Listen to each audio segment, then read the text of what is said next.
24/7, the best Asian music online. You're listening to Asian Radio Live.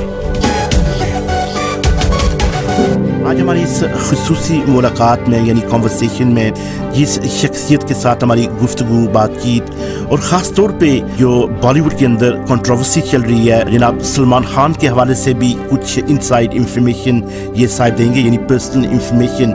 मगर जो ये साहिब हमारे मेहमान हैं, इनका मैं शुक्रगुजार हूँ कि इन्होंने हमें जो ये एक्सक्लूसिव वक्त जो वक़्फ़ किया है यानी एलोकेट किया है टू दी BBC और asianradiolive.com यहाँ UK में। और मैं समझता हूँ कि ऐसी हस्ती जो ऐसी शख्सियत हैं ये बहुत ही कम मिलते हैं, बिकॉज़ ये अपनी मुसफ़ियात में बहुत ज़्यादा इंगेज होते हैं। तो इस वक्त जिन हस्ती का मैं जो इशारा दे रहा हूँ वो हैं रिस्पेक्टेड दीपक पंडित जी, जो कि साइंटिफिक एस्ट्रोलॉजर हैं और ख़ास तौर पे बॉलीवुड में बहुत नामवर है और 125 मुल्कों में इन्होंने चक्कर लगाया है और इनके जो क्लाइंट्स हैं। आज मैं दीपक पंडित साहब के साथ बैठा हूँ। ऐसे एक अच्छे एस्ट्रोलॉजर जिनको मैं मानता हूँ वो हैं दीपक पंडित जी, समझ लो एस्ट्रोलॉजी के डॉक्टर हैं। नमस्ते, सत श्री अकाल, आदाब और खुश आमदीद। बहुत बहुत शुक्रिया एक बार फिर आपका, और तमाम सुनने वाले श्रोताओं को भी मेरा बहुत बहुत नमस्कार। परमात्मा ईश्वर अल्लाह जीसस आपके घर में खुशियाँ बरते, आपको नियमत और आशीर्वाद प्रदान करे ताकि आप अपनी जिंदगी को बहुत हंसी खुशी से अपनी जिंदगी का निर्वाह कर सकें। धन्यवाद। रिस्पेक्टेड दीपक पंडित जी, अगर आप ये बताएं कि इस वक्त जो आपकी पहचान बनी हुई है, बचपन से ही क्या स्पिरिचुअलिटी, फिलोसफी और एस्ट्रोलॉजी के साथ आपका पैशन रहा है और किस तरीके से ये पैशन डेवलप हुआ है और आपका बैकग्राउंड क्या था, यानी आप किस किस्म के माहौल में जो जवान हुए, पैदा हुए? देखिए साहब, मैं एक मिडिल क्लास फैमिली में पैदा हुआ था, लेकिन जैसा मैंने आपको पहले भी एक बार बताया था कि जब मैं 5 साल का था तो मैंने अपनी माताजी से पूछ लिया कि ये चांद आधा क्यों है। तब उन्होंने कहा कि बेटा कृष्ण पक्ष और शुक्ल पक्ष होता है, पूर्णमासी और अमावस्या होती है, दिन रात से बढ़ते और घटते हैं, बाकी तुम इन बातों की तरफ ध्यान मत दो और तुम अभी छोटे बच्चे हो। तो वो एक दिमाग में एक ऐसा जुनून पैदा हो गया था कि मुझे परमात्मा, ईश्वर, अल्लाह, इन सब की चीजों के बारे में जानना था। तो जब मैं 11 साल का हुआ, माँ से मैं पूछ बैठा कि भाई ये भगवान को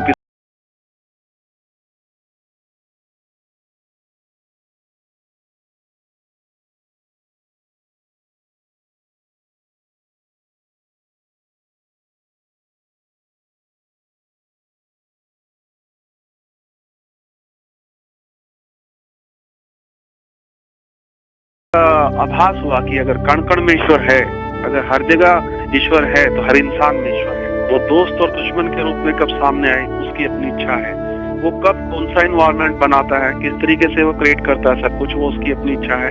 हम यहाँ पर मेहमान हैं, हम गेस्ट हैं यहाँ पर। हम यहाँ पे कितने महल खड़े करते हैं, कितना कुछ करते हैं।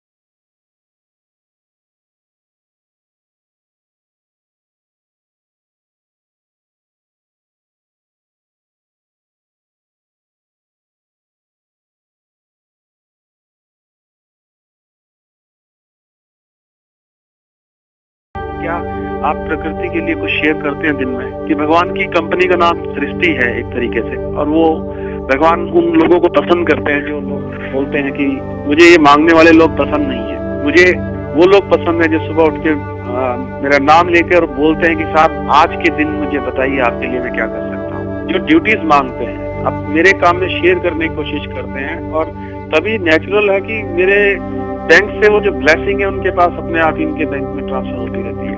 जो लोग संसार के बारे में सोचते हैं, प्रकृति के बारे में सोचते हैं, तो इसी प्रकार मैं वो जब चलता गया, बढ़ता गया, और वो भगवान की स्पिरिचुअलिटी की तरफ, अध्यात्म की तरफ मैं निकलता चला गया। और एक दिन ऐसा आया कि मैं सच बताऊं तो मैं बच्चन साहब से बचपन से प्यार करता था।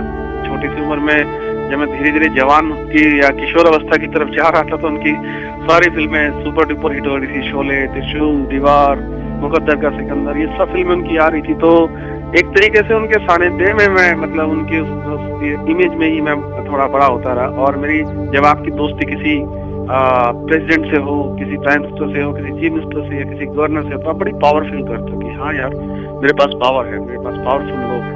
तो मेरे पास पावरफुल था मेरा भगवान, मेरा खुदा, मेरा अल्लाह, मेरा गॉड, मेरा जीसस, मेरा गुरु, वही है सब कुछ मेरे लिए। मैंने उससे एक प्रार्थना की थी बचपन में कि मुझे अमिताभ बच्चन से मिलना है, और वो ऐसा हुआ कि 91 में मैं फर्स्ट टाइम उनसे मिला, एक मुलाकात उनसे हुई मेरी। और उसके बाद 92 में उनका जो उन्होंने कंपनी बनाई और खुदा गवाह उनकी जो फिल्म आई थी, उसके बाद वो डाउन डाउन डाउन डाउन होते चले गए। तो मैं बड़ा चिंतित था उनके बारे में कि यार ये कर्ज चढ़ गया इनके ऊपर और तकलीफ हो रही है। और बड़ा मुझे अंदर से जो मेरा गुरु था, मेरा भगवान था, तो मैंने उनसे प्रार्थना की कि मुझे कुछ आइडियाज दीजिए, मुझे कुछ सोल्यूशन दीजिए, मैं उनके लिए कुछ करना चाहता हूँ। तो मैंने तकरीबन 1999 में, हाँ 1999 में, 1999 में, तो मैंने इनको एक बहुत बड़ा लेटर लिखा और मैंने उनको कहा कि कोई काम छोटा बड़ा नहीं होता है और आप बहुत जल्दी इन सब चीजों से बाहर आ जाएंगे। और इनके पास सिटीजनशिप थी यूके की, तो इनकी जो जन्म पत्री के अंदर मैंने वो चीज देखी कि अब्रॉड की जो इनके पास सिटीजनशिप है, या यूएस में भी इन्होंने कोशिश की थी या थी वहां की भी। तो वो एक जुपिटर इनका जो है वो 6th हाउस में है और उच्च का है वो शत्रु बर्जर बीमारी का घर होता है, लेकिन उसकी नीच दृष्टि अब्रॉड हाउस पे थी, जिसकी वजह से इनको वो सब लॉसेस हुए। तब इन्होंने वो अपनी वो कैंसर वगैरह अप्लाई किया। वो उसके बाद इनको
प्यारी और खूबसूरत और इंटरेस्टिंग और पर्सनल गुफ्तगू जो शायद आपने किसी और मीडिया पे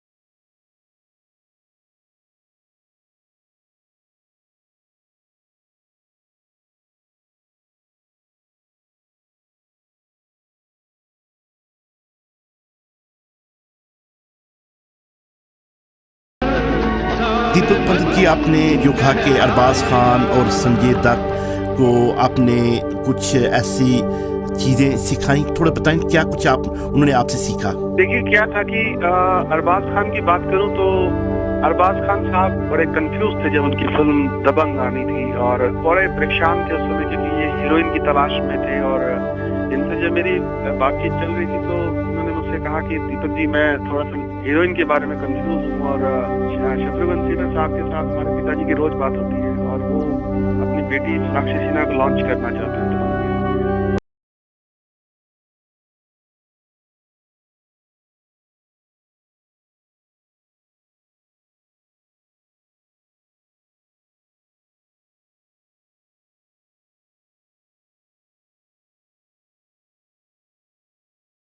और उसके बाद मैंने अरबाज खान को बोला कि आप प्रोड्यूसर के बाद एज ए डायरेक्टर आप इंडस्ट्री में आने वाले हैं। तो वो बड़े हैरान हुए सुन के कि यार दीपक जी मैं कैसे डायरेक्शन कर सकता हूँ। मैंने कहा मुझे नहीं पता, आपके प्लेनेट ने मुझे बताया कि आप डायरेक्शन में आ रहे हैं तो आप डायरेक्शन करेंगे। तो वो बड़े हैरान हुए कि उनके दिमाग में वो चीज आ गई, उतर गई और वो चीज चलती चली।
के काम में और ईश्वर के कार्य में से हम हम ये जो सलमान खान भाई की फैमिली है, खासतौर पे आपका जो लिंक्स, आप इन फैमिली के जो पर्सनल पंडित जी भी है सलमान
रहेंगे, जिस भी माहौल में रहेंगे, ये हर माहौल के अंदर अपने खुशबू बांटते रहेंगे। सलमान खान अब जब कोर्ट में हाजिर हुए, वहाँ पे जज साहब ने जो सजा सुनाई 5 साल की, तो क्या आप हैरान है कि उसी ही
इसमें शायद वो सीरीज नहीं है, या फिर कुछ इस किस्म की कुंडली नहीं मिल रही, या रिश्ता ऐसा नहीं आ रहा जो कि वो सॉलिड हो?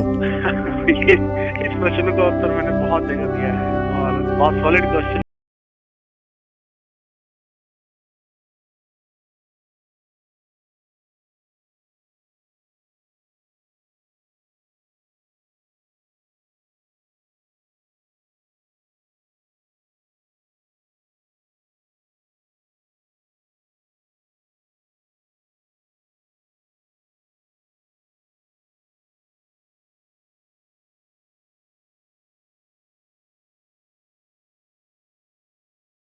को खुशखबरी ये देना चाहता हूँ कि सलमान का, मैं भगवान तो नहीं हूँ, लेकिन मैं आपको एक श्योरिटी देता हूँ कि 75% की मैं उम्मीद रखता हूँ कि वो जीवन में शादी नहीं करेंगे।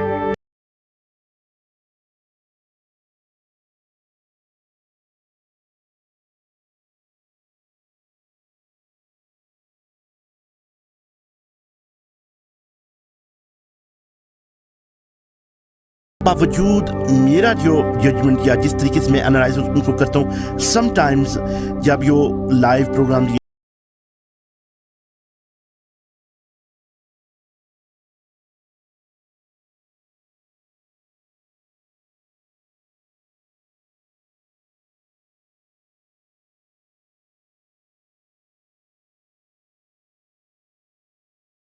तेरे नाम देखी होगी, सतीश कौशिक साहब ने वो डायरेक्ट, और उसके अंदर सलमान खान साहब का नाम था राधे, और वो एक ऐसा करेक्टर था, लेकिन पूरी फिल्म में बहुत सारी जगह लोगों को रुलाया भी है, हंसाया भी है।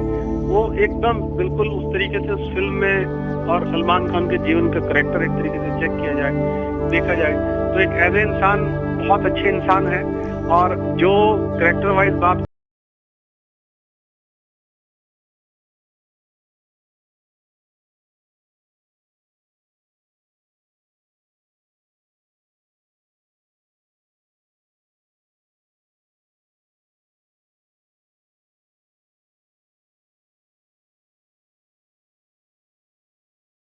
दिल कितना उनके प्रति क्या है, तो वो आदमी 1 मिनट में इम्प्रेस होता है। उसके अंदर सोचने समझने की पावर और क्षमता इस प्रकार की नहीं है कि वो किसी फैन को डिलीट करे या इग्नोर करे किसी किस्म का भी। वो सबसे प्यार करने वाला व्यक्ति है, उसकी नेचर अच्छा है, लेकिन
उनकी जरूरत नहीं है। गूगल पे जाके सिर्फ मेरा नाम लिखें, दीपक पंडित, अब आपको सारे वीडियोस उसमें नजर आ जाएंगे कि सतीश कौशिक मेरे बारे में क्या बोल रहे हैं। मुझे बड़ाई की बात करने की वो नहीं लग रहा है। नहीं, मैं वो नहीं कह रहा हूँ। मसलन आप अपने तजर्बे से जो इस वक्त क्या मैसेज देते हैं, जो बहुत ही ज्यादा जो उनके चाहने वाले हैं सलमान भाई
सोच थी अमिताभ बच्चन की दिल के अंदर मैंने मुलाकात करनी, मैंने ये अचीव करना है? देखिए साहब, आप देखिए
हमेशा। और